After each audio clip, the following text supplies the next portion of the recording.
جس میں ہم نے یہ ڈسکس کیا تھا کہ کیا پاکستان اور اسرائیل کے درمیان ٹائز آپس میں نارملائز ہو سکتی ہیں یا نہیں،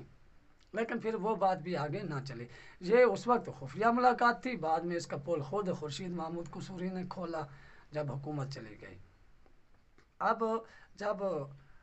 عمران خان کی حکومت تھی تو تب بڑا پریشر رہا، عمران خان نے خود بھی کہا کہ مجھ پر بڑا پریشر ہے کہ ہم اسرائیل کو تسلیم کر لیں، لیکن ہم تسلیم نہیں کریں گے، میرا دل نہیں مانتا۔ 2010 میں ڈان اخبار نے یہ خبر ایک بریک کی تھی کہ جو ممبئی حملے ہیں 2008 میں جب ابھی ہوئے نہیں تھے تو ان سے پہلے پاکستانی ایجنسیز نے استنبول میں ترک سفارت خانے کے ذریعے جو اسرائیل کا وہاں سفارت خانہ ہے ترکی میں، اس کو موساد کو کچھ اطلاعات شیئر کی تھی، جس میں یہ کہا گیا تھا کہ انڈیا میں کچھ حملے ہونے جا رہے ہیں یا جن کی پلاننگ کی جا رہی ہے، اور ان میں ایک یہودی ثقافتی مرکز کو بھی نشانہ بنانے کی کوشش کی جائے گی۔ بعد میں پھر وہ ممبئی حملے ہو گئے، تاج ہوٹل پر حملہ ہوا، وہ اجمل قصاب اور پتنی اور کچھ لوگ پکڑے گئے، اجمل قصاب زندہ پکڑا گیا، کچھ لوگ مارے گئے، باقی جو اس کے ساتھی تھے۔ تو پھر یہ انٹیلیجنس انفارمیشن ٹھیک نکلی تو یہ دعویٰ پھر ڈان اخبار نے کیا کہ پاکستان کی انٹیلیجنس ایجنسی نے یہ معلومات جو ہیں ان کو پہلے ہی دے دی تھی۔ یعنی یہ انہوں نے کوشش کی بتانے کی کہ کوئی ان کی اور پاکستان کے درمیان کوئی قربت موجود تھی، یا امریکہ کے کہنے پر یہ ساری معلومات انہوں نے دی۔ اب جو اسرائیلی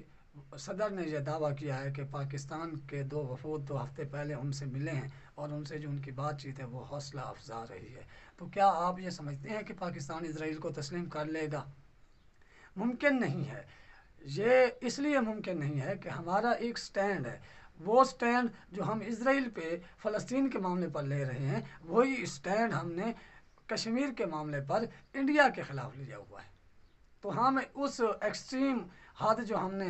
کشمیر پہ لی ہوئی ہے، اگر اسے چھوڑیں تو پھر ہم فلسطین کو بھی چھوڑ دیں گے، اگر ہم فلسطین کو چھوڑیں تو پھر ہمیں کشمیر بھی چھوڑنا پڑتا ہے۔ لہٰذا یہ تو ممکن نہیں ہے کہ آپ 2 ریاستی حل جو پاکستان مانگ رہا ہے فلسطین اور اسرائیل کے درمیان اس خطے میں، اس کے بغیر آپ اس کو تسلیم کر لیں۔